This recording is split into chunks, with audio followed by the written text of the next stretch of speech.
नमस्कार। आज हम जिस कहानी पर बात करेंगे वह है पाजेब। विषय है पाजेब कहानी में बाल मनोविज्ञान। हम जानते हैं कि यह कहानी हिंदी के प्रसिद्ध कथाकार जैनेंद्र कुमार ने लिखी है। जैनेंद्र कुमार हिंदी के दूसरे प्रसिद्ध कथाकार हैं जिन्होंने हिंदी में शुरुआती दौर में महत्वपूर्ण कहानियाँ लिखी। पहले कथाकार थे प्रेमचंद। प्रेमचंद ने कहानी की जो ज़मीन तैयार की, उस ज़मीन से थोड़ा हटकर अलग ढंग की कहानियाँ लिखने के लिए जैनेंद्र कुमार को जाना जाता है। जहाँ यह माना जाता है कि प्रेमचंद सामाजिक चिंताओं के कथाकार थे, वहीं जैनेंद्र कुमार को व्यक्ति मन की चिंताओं का कथाकार माना जाता है। हालांकि ऐसा कहना और ऐसा करना सरलता सपाटता ही है, क्योंकि जो व्यक्ति मन है वह सामाजिक मन भी है और जो सामाजिक मन है वह व्यक्ति मन भी है। लेकिन प्रेमचंद के समानांतर यदि जैनेंद्र के कथा संसार को देखा जाए तो हम महसूस कर सकते हैं कि उन्होंने ठीक वही काम नहीं किया जो प्रेमचंद ने अपनी कहानियों में किया था। पाजेब कहानी पर बात करने से पहले रचना प्रक्रिया के संबंध में जैनेंद्र कुमार के एक कथन को दोहराना आवश्यक है। जैनेंद्र रचनावली के भाग 11 में एक स्थान पर जैनेंद्र कुमार का कथन है, लिखने के पहले दिन से आज तक मैं कहता आ रहा हूँ कि मैं नहीं जानता हूँ, यहाँ तक कि जानना चाहता भी नहीं हूँ। कारण और कुछ नहीं, सिर्फ यह कि होने से ही मुझे छुट्टी नहीं है। इस होने और होते जाने में जो करना समाया है, उसी में मुझसे कहानियाँ लिख गई हैं। उससे आगे और विश्वसनीय मैं कुछ नहीं कह सकता हूँ। जैनेंद्र का यह कहना अपनी रचना प्रक्रिया के प्रति गहरा संकेत देने वाला है। वे होने न होने के बीच के कहानीकार हैं, या कहा जाए तो वे अनंत संभावनाओं के कहानीकार हैं। हम उनकी कहानियों को पढ़कर, उनकी कहानियों को पढ़ते हुए यह पूर्वानुमान नहीं कर सकते कि अंत में क्या होगा, क्योंकि जैनेंद्र यह मानते थे कि जीवन अनंत संभावनाओं से भरा हुआ है। कुछ आलोचकों ने इसे जैन दर्शन के स्यादवाद से जोड़ने की भी कोशिश की, तो कुछ लोगों ने इसे वैचारिक आग्रह के विरुद्ध एक नए दर्शन की प्रस्तावना के रूप में देखा। लेकिन इन दोनों अतियों से भिन्न जैनेंद्र कुमार की कहानियाँ हमारे देश के सामाजिक जीवन और हमारे देश की जनता के मन के यथार्थ का उद्घाटन करने वाली कहानियाँ हैं। पाजेब कहानी की बात की जाए, पाजेब कहानी सबसे पहले जैनेंद्र के कहानी संग्रह पाजेब में ही प्रकाशित हुई थी। फिर इसे जैनेंद्र जी ने जैनेंद्र की कहानियाँ शीर्षक से आए अपने पुस्तक संकलन के दूसरे भाग में शामिल किया था, जो पूर्वोदय प्रकाशन से 1953 में प्रकाशित हुआ था। माना जाता है कि यह बाल मनोविज्ञान की कहानी है। जैनेंद्र के साथ मनोविज्ञान, मनोविश्लेषणवाद का तमगा भी लगा रहता है। ऐसा माना जाता है कि वे मन के भीतर होने वाली हलचल के सबसे बड़े कथाकार हैं। कहानी का पाठ कहानी पर बात करने से पहले किया जाना आवश्यक है। कहानी की शुरुआत होती है इस वाक्य के साथ, बाजार में नई तरह की पाजेब चली है। मुन्नी को यह पाजेब चाहिए। मुन्नी मचल गई। दोपहर में जब बुआ आई तो मुन्नी ने बुआ के सामने पाजेब की फरमाइश की। अगले इतवार को बुआ फिर आई और मुन्नी के लिए पाजेब ले आई। पाजेब पहनकर मुन्नी इठला रही है। उसकी पाजेब सबके लिए खुशी का विषय है।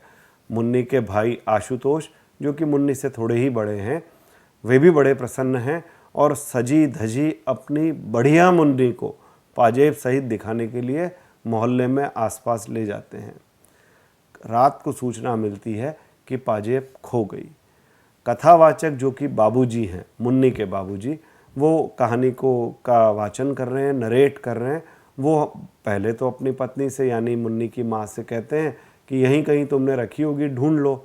लेकिन मुन्नी की माँ जब विश्वास से बताती है कि वो सब तरफ खोजने के बाद थक हार कर ही कह रही हैं कि पाजेब खो गई, तब सबसे पहले शक घर के नौकर बंसी पर जाता है। लेकिन मालूम होता है कि आशुतोष शाम को ही नई पतंग और पिन्ना, पिन्ना यानी कि धागे का गट्ठर बंडल, नई पतंग और पिन्ना लेकर आया है, क्योंकि उसे तो पतंग का बड़ा शौक है।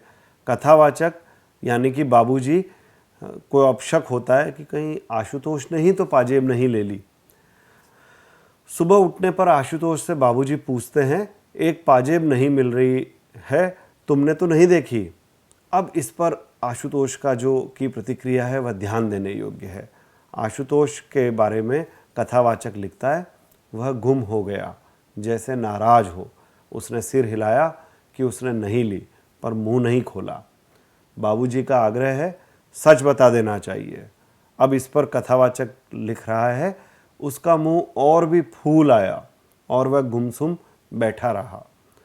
दबाव डालने पर उसका क्रोध में कथन है, मैंने नहीं ली, नहीं ली, नहीं ली। वह रोने को हो आया लेकिन रोया नहीं। अब बाबूजी का दबाव और अधिक बढ़ता है। कथावाचक बाबूजी आशुतोष पर फिर दबाव डालते हैं और उससे बात करने के दौरान उसके मुंह से सच उगलवाना चाहते हैं। तो वे उससे कहते हैं, तुमने पाजेब छुन्नू को दी है ना? और अंततः यह कहते हुए वह उससे स्वीकार भी करवा लेते हैं। बहुत देर के बाद आशुतोष का बड़ा मासूमियत से भरा जवाब है, सवाल है, छुन्नू के पास नहीं हुई तो वह कहाँ से देगा? बाबूजी उससे अपने हर सवाल पर हाँ करवाते जाते हैं और दबाव डालते हैं कि वह छुन्नू से पाजेब ले आए। अब जब छुन्नू को लाया जाता है, छुन्नू आता है, तो छुन्नू नाराज होकर आशुतोष से के सामने कहता है, क्यों रे, मुझे कब दी थी? नतीजा यह हुआ कि छुन्नू की माँ ने छुन्नू को पीटा और खुद भी रोने लगी। अब इस पूरी प्रक्रिया में 2 बार आशुतोष को कोठरी में बंद किया जाता है। अनुमान किया जाता है और आशुतोष से कहलवाया जाता है कि पाजेब उसने पतंग वाले को बेच दी है। बाबूजी पहले आना और फिर रुपया देकर पाजेब को लौटा आने को कहते हैं, अपने छोटे भाई को भेजते हैं, लेकिन सारा प्रयास बेकार होता है। आशुतोष का सवाल या जवाब फिर से वही है, जो पाजेब उसके पास नहीं हुई तो वह कहाँ से देगा? अब कहानी का अंतिम भाग है, जब संयोग से बुआ आ जाती है और अपने बास्केट की जेब में हाथ डालकर पाजेब निकाल देती है और कहती है, उस रोज भूल से यह एक पाजेब मेरे साथ चली गई थी। वाचक यानी कि बाबूजी इस पाजेब को देखकर ऐसे भयभीत हैं जैसे यह पाजेब नहीं बिच्छू हो। कहानी इतनी सी है, लेकिन यह कहानी गहरे मनोविज्ञान की कहानी है। यह कहानी हमारी प्रचलित धारणाओं को तोड़ने वाली कहानी है। आम तौर पर हम देखते हैं कि जीवन में इसी तरह से होता है। घर के बड़े बच्चों को बच्चा समझते हैं और बच्चा समझने के कारण उन घर में होने वाली तमाम दुर्घटनाओं, गलतियों, परेशानियों को उन बच्चों पर थोप देते हैं। आशुतोष पर भी थोपा गया, बाबूजी ने थोपा। जबकि ध्यान देने की बात यह है कि कहानी का नरेशन करते हुए, कहानी का पाठ करते हुए हमें ऐसे अनेक कहानी के पाठ में हमें ऐसे अनेक वाक्य मिलते हैं जो बाबूजी के मुंह से निकले हैं और बाबूजी कह रहे हैं। एक जगह बाबूजी कहते हैं, उग्रता दोष का लक्षण है। यह बात वे तब कहते हैं जब उन्होंने आशुतोष को यह क्रोध करते हुए वे सुनते हैं। जब आशुतोष कहता है मैंने नहीं ली नहीं ली नहीं ली, तब बाबूजी ये मान लेते हैं कि यह उग्रता दिखा रहा है, इसका अर्थ है कि इसने अवश्य ही पाजेब ले ली है। फिर एक जगह बाबूजी यानी कि जो नरेटर हैं वो कहते हैं, अगर आशुतोष ने चोरी की है तो उसका इतना दोष नहीं है, बल्कि यह हमारे ऊपर बड़ा भारी इल्ज़ाम है। बच्चे में चोरी की आदत भयावह हो सकती है, लेकिन बच्चे के लिए वैसी लाचारी उपस्थित हो आई, यह और भी कहीं भयावह है। यह हमारी आलोचना है। देखिए, जो व्यक्ति इतना संवेदनशील है, इतनी शालीन ढंग से उस पूरी परिस्थिति को समझ रहा है, वह भी अंततः बार बार लगातार उस बच्चे पर दबाव डालता है कि तुम बताओ पाजेब कहाँ है। वह यह मानने को तैयार नहीं कि पाजेब बच्चे ने नहीं भी तो लिए हो सकती है। ऐसा भी तो हो सकता है कि बच्चे का उस पाजेब से कोई संबंध ही ना हो, लेकिन उसकी बुद्धि और उसकी तर्क क्षमता उसे यह मानने ही नहीं देती। जबकि वह इतना संवेदनशील भी है कि वह चोरी करने को बच्चे की गलती नहीं, समाज व्यवस्था की गलती और माता पिता की आलोचना समझ रहा है। फिर एक जगह नरेटर कह रहा है, धमकाने से बच्चे बिगड़ जाते हैं और हाथ कुछ नहीं आता, समझी ना। यह आशुतोष के बाबूजी आशुतोष की माँ को कहते हैं जब वे दफ्तर जाते हैं और पीछे से अपनी पत्नी को हिदायत दे के जाते हैं। यह भी होता है कि पत्नी यानी आशुतोष की माँ बच्चे के साथ बड़ी देर तक उससे सच निकलवाने की कोशिश करते हैं। राजस्थानी में एक शब्द है गोखना, यानी कि गोख गोख कर उसे बार बार दबाव डालकर जो सच नहीं है वह भी उसके मुंह से निकलवा लेना और उससे यह स्वीकार करवा लेना कि हाँ उसने चोरी की है, उसने पाजेब पतंग वाले को बेच दी है। एक जगह बाबूजी कहते हैं, आदमी में एक ही साथ जाने क्या क्या भाव उठते हैं। सही बात है। जब वे बच्चे को मार पीट रहे होते हैं, धमका रहे होते हैं, डांट रहे होते हैं, तब उनके मन में करुणा भी उत्पन्न होती है। लेकिन इस करुणा और इस धमकी के बीच में कहीं सत्य है, और वह सत्य क्या है, उसी का संधान है पाजेब कहानी। बच्चे के मनोविज्ञान को समझने की कोशिश की जाए तो यह असल में प्रतिरोध का मनोविज्ञान है। बच्चे का विनम्र प्रतिरोध है मुंह फुलाना। ध्यान देने की बात है, जैसे ही पहली बार बच्चे को कहा जाता है कि तुमने पाजेब तो नहीं देखी, सुबह उठकर बाबूजी बच्चे को कहते हैं कि तुमने पाजेब तो नहीं देखी, आशुतोष मिल नहीं रही है, तो इस पर बच्चा पहला रिएक्शन यही देता है कि वह मुंह फुला लेता है, यानी कि वह भीतर से आहत है कि उसे चोर क्यों समझा जा रहा है। फिर वह यह भी करता है दबाव डालने पर कि अपनी माँ के साथ पाजेब ढूंढने की कोशिश करता है। हम जानते हैं कहानी के अंत में यह प्रकट हो जाता है कि पाजेब बच्चे ने नहीं ली थी, यानी कि बच्चे ने नहीं देखी थी, लेकिन उस पर लगातार दबाव डालना अंततः हमारी इस पूरी जो प्रचलित समझ है उस पर सवाल खड़ा करने की बात है। माता पिता उस पर निरंतर दबाव डालते हैं कि वह स्वीकार करे कि उसने चोरी की है। वह मजबूरी में स्वीकार भी करता है, और यही नहीं, चोरी की कथा भी गढ़ लेता है। वह बताता है कि हाँ मेरे साथ छुन्नू गया था, हमने उस पतंग वाले को पाजेब दे दी है, और कितने पैसे दिए, कितने सिक्के दिए, इसका भी हिसाब बाबूजी जब उसके सामने रखते हैं तो वह भी स्वीकार कर लेता है, बता देता है। और उसका मित्र छुन्नू भी इस कथा में अपराधी होने पर उसके साथ खड़ा हो जाता है। जब छुन्नू को पहली बार डांट पड़ती है, छुन्नू भी प्रतिरोध करता है। छुन्नू कहता है, क्यों रे, तैने कब दी थी? लेकिन जब छुन्नू पर और आशुतोष पर एक साथ दबाव बनाया जाता है तो दोनों पतंग वाले की कथा को स्वीकार कर लेते हैं। फिर भी बार बार आशुतोष का यह कहना कि जो उसके पास नहीं हुई तो वह कहाँ से देगा, यह बात वह छुन्नू के लिए कहता है और पतंग वाले के लिए भी कहता है। वह अपने चाचा के साथ जब बाबूजी जबरन बच्चे को अपने छोटे भाई के साथ पतंग वाले के पास भेजते हैं तो जाने से इनकार करता है, उसे पकड़ के ले जाया जाता है, यहाँ तक कि उसे कोठरी में 2 बार बंद किया जाता है। जब दूसरी बार हम देखते हैं कि कोठरी में वह बंद है तो और कोठरी का द्वार जब खुलता है तो वह सोया हुआ है और उसके चेहरे पर उसका चेहरा फूला हुआ है, नाराज है, उसके चेहरे पर गुस्से का भाव है।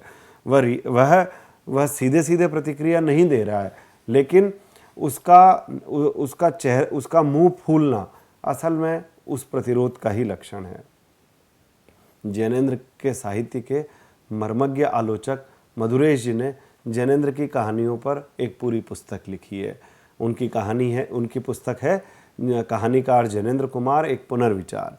अपनी पुस्तक में इस कहानी पाजेब पर चर्चा करते हुए मधुरेश जी की टिप्पणी है, सारे सिद्धांत ज्ञान और प्रेम एवं करुणा के बावजूद पिता का व्यवहार उस दरोगा से भिन्न नहीं है जो पकड़े गए अपराधी से कुछ भी कहलाकर उसे सिद्ध कर देता है। सिद्धांत में प्रेम और करुणा की बात करके भी हम व्यवहार के स्तर पर तानाशाह से कम नहीं होते। बच्चे अपना नहीं हमारा सच कहते हैं। मधुरेश जी की इस बात पर ध्यान दिया जाना चाहिए कि बच्चे अपना नहीं हमारा सच कहते हैं, यानी कि बच्चों को हम इतना दुनियादारी के दबाव में इतना आतंकित कर देते हैं कि वे सत्य के स्थान पर निर्मित सत्य को स्वीकार करते हैं और उस निर्मित सत्य की अभिव्यक्ति करने लगते हैं। कहानी के सभी प्रशंसक हो ऐसा आवश्यक नहीं है। हिंदी के विख्यात कहानीकार मार्कंडेय, जो कि नई कहानी आंदोलन के एक प्रमुख कहानीकार भी थे, उन्होंने एक पुस्तक लिखी है कहानी की बात। इस पुस्तक में उन्होंने अपने समकालीन अनेक कहानीकारों पर छोटे छोटे किंतु बेहद महत्वपूर्ण निबंध लिखे हैं। उस पुस्तक के एक निबंध में जब उन्होंने जैनेंद्र पर चर्चा की तो जैनेंद्र पर व्यंग करते हुए कथाकार मार्कंडेय ने लिखा, जैनेंद्र आत्म प्रक्षेपण द्वारा अगर बाल्टी को कुआं कहते तो भी उसके परीक्षण की गुंजाइश होती। वे तो आंख में धूल झोंकते हैं और गंभीर मुद्रा में कहते हैं कि जो आप देख रहे हैं वह है भी और नहीं भी है। कहानी की बात में संकलित इस कथन की मीमांसा की जाए तो यह असल में प्रगतिशील समझ का एक आख्यान ही मालूम होता है।